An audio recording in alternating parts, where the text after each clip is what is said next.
sama sekali nih ya, ini kedengarannya, apa namanya, ada ide kesetaraan nih ya di sini, ada ide feminis, tetapi tidak sebetulnya. Nah, Lapidus muncul pertama kali pada perempuan. Memang muncul pertama kali pada perempuan katanya, sebagai upaya perlawanan terhadap gairah laki-laki.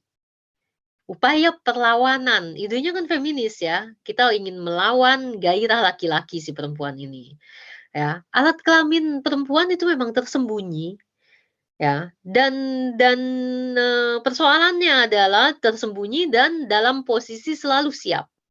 Karena tidak menunjukkan gairahnya seperti alat kelamin laki-laki. Alat kelamin laki-laki kan tadi kita sudah si Erik sudah bilang gitu, itu kelihatan, ketahuan kalau kalau, ereksi gitu ya.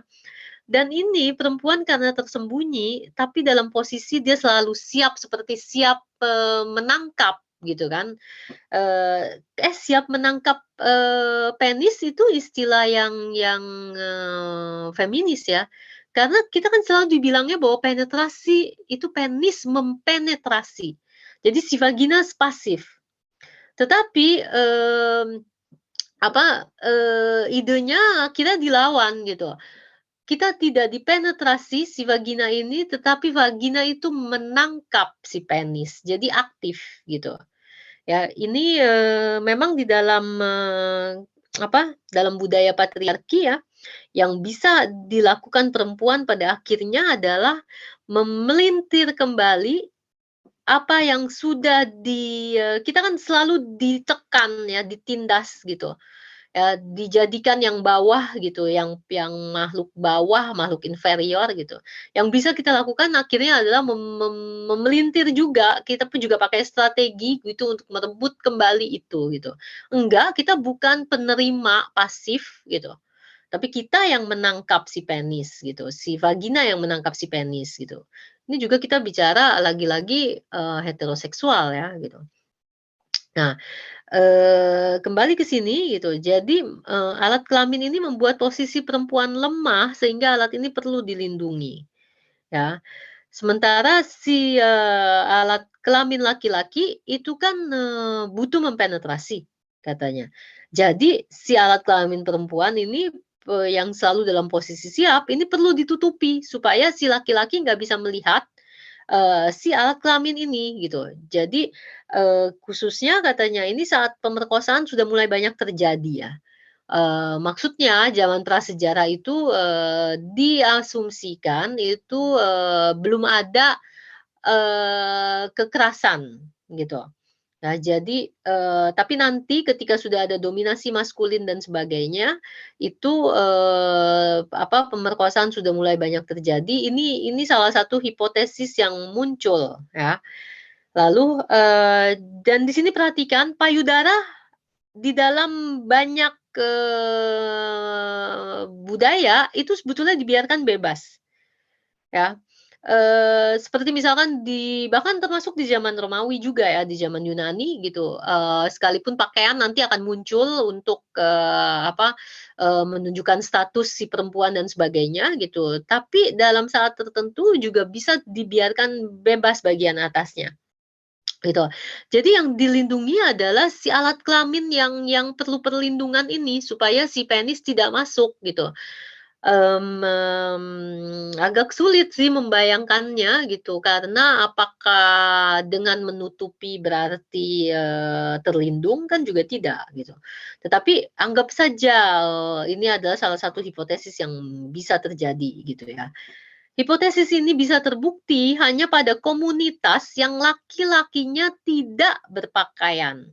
Jadi maksudnya, okelah kalau idenya adalah, si perempuan ingin melindungi alat kelaminnya dari penetrasi penis, gitu. Ya, kalau begitu, boleh saja, berarti benar si perempuan akan menutupi alat kelaminnya, payudaranya dibiarkan bebas, nggak apa-apa gitu. Tetapi laki-lakinya harusnya dalam hipotesis ini tidak berpakaian dong, karena tidak ada yang perlu dia lindungi, gitu. Ya, tetapi, dalam perkembangannya kan, laki-laki juga menutupi alat kelaminnya, gitu. Tetapi ada komunitas tertentu yang memang sampai sekarang laki-lakinya tidak berpakaian, tetapi si perempuan itu menutupi alat kelaminnya saja, ya, itu juga ada, gitu. Jadi apakah hipotesis pertama ini, bisa validasi gitu, bisa entah ini menjadi salah satu, hipotesisnya gitu, tapi bisa dilawan gitu. Ya maksudnya bisa dilawan, mungkin tidak masuk akal gitu karena seperti misalkan nanti kita akan lihat ya, apakah seperti misalkan dalam masyarakat yang sudah pakai, apa itu namanya, betul-betul pakaian yang ketutup semuanya sampai tinggal di mulutnya itu loh, ya. Apakah tidak ada korban pemerkosaan? Ada, banyak gitu, ya. Kenapa? Karena, nanti kita lihat hubungannya, pudor ini, masalah menutupi ini gitu dengan masalah gairah gitu, ya. Kita kita lanjut ke hipotesis kedua gitu, ini ada evolusi di zaman kontemporer ini, ya. Eee, ini adalah, pudor perempuan itu upaya menghindari tatapan laki-laki. Iya, tapi kenapa? Kenapa oke, sekarang si perempuan dikonstruksi untuk menghindari tatapan laki-laki, kita menutupi tubuh kita, gitu. Tapi mengapa kita yang harus menutupi tubuh kita? Gitu. Kenapa enggak tatapan si laki-lakinya yang harus diberesin gitu? Itu kan lagi-lagi pertanyaannya di situ gitu. Dan, kita lihat hari ini juga ada perlawanan dari perempuan dalam arti, apa namanya, kan perempuan dianggap, selalu dianggap sebagai yang pasif ya, gitu. Termasuk dengan mengenakan jilbab dan sebagainya gitu, pakaian muslimah, lengkap gitu. Itu, dianggapnya kan, kita tunduk kepada, tatapan laki-laki sebetulnya gitu, karena kita yang akhirnya akhirnya menutupi tubuh kita.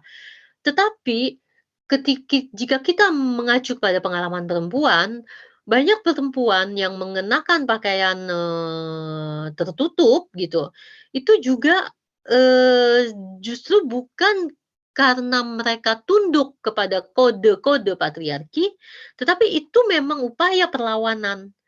Karena ketika mereka ingin menghindari tatapan laki-laki, mereka bukan karena mereka tunduk, tetapi karena mereka ingin supaya laki-laki tidak bisa menatap mereka. Gitu, di situ perlawanannya gitu. Justru, terkesan, di luar seperti seolah-olah kita yang tunduk kepada kita yang akhirnya menutupi tubuh kita kan tunduk kan sebetulnya kepada ideologi patriarki. Karena kita membungkus tubuh kita, menutupi supaya nggak kelihatan gitu. Tapi di satu sisi, untuk sebagian perempuan justru itu adalah upaya perlawanan kita terhadap tatapan laki-laki yang memang nggak bisa kita kendalikan dalam tanda kutip. Jadi kita sengaja menutup tubuh kita, gitu, supaya enak aja. Ngapain kita memperlihatkan tubuh kita ke laki-laki itu. Saya akan tutupi tubuh saya nggak mau memperlihatkan tubuh saya kepada, macam-macam laki-laki gitu misalkan, ya. Itu bentuk-bentuk perlawanan ya gitu teman-teman yang apa karena sekali lagi, perempuan selalu disudutkan, dipojokkan sana sini gitu, segala sesuatunya dibuat serba salah gitu.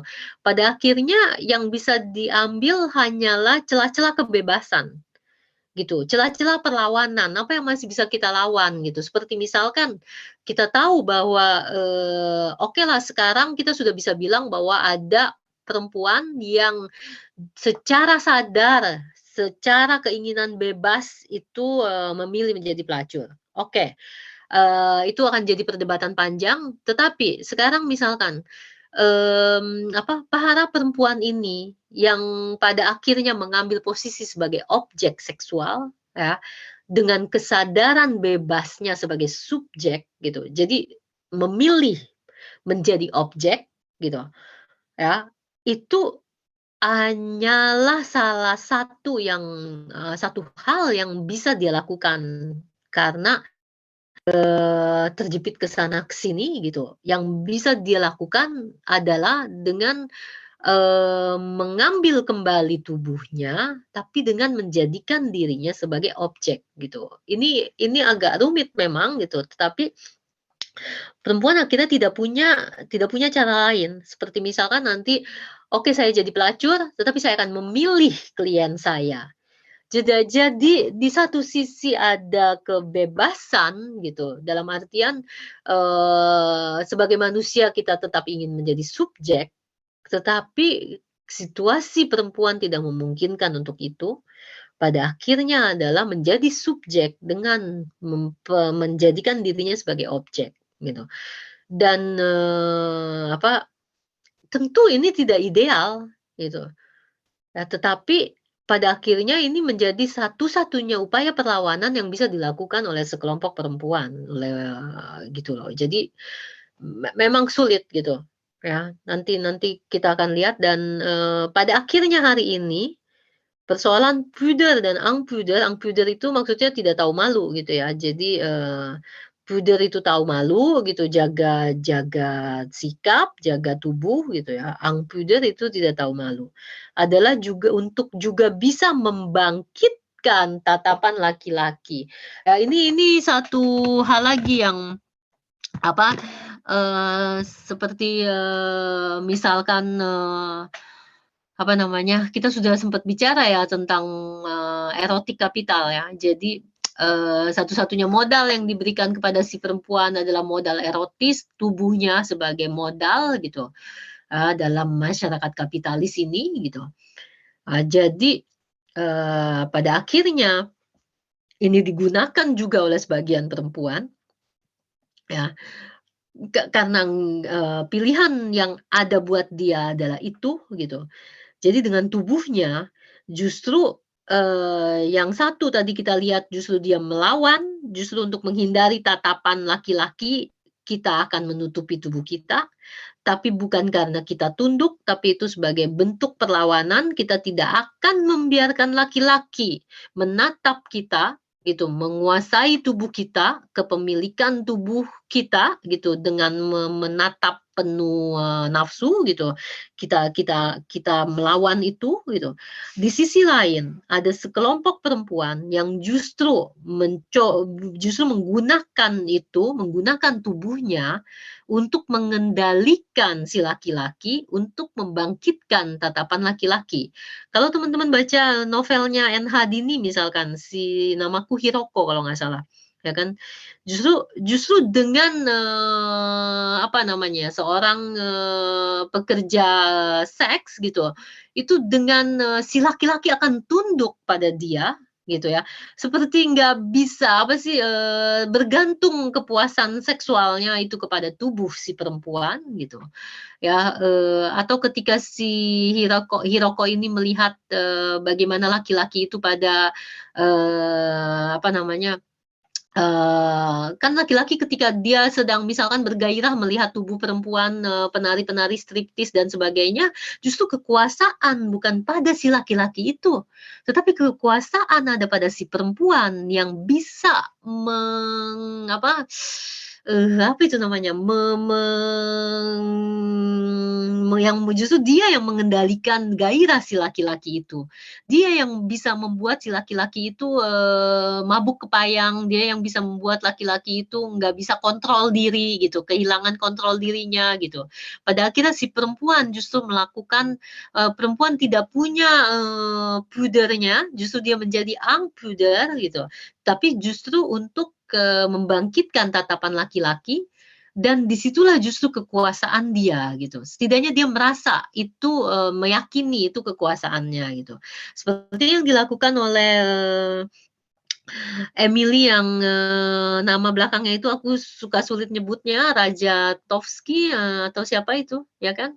Si foto model itu loh, ya. Dia dengan kesadarannya, dia sendiri bilang gitu bahwa, "Saya tahu pasti bahwa justru dengan tubuh saya, gitu, saya bisa mendapatkan, banyak, fans gitu kan, dan bisa, justru dapat uang dengan tubuhnya," gitu.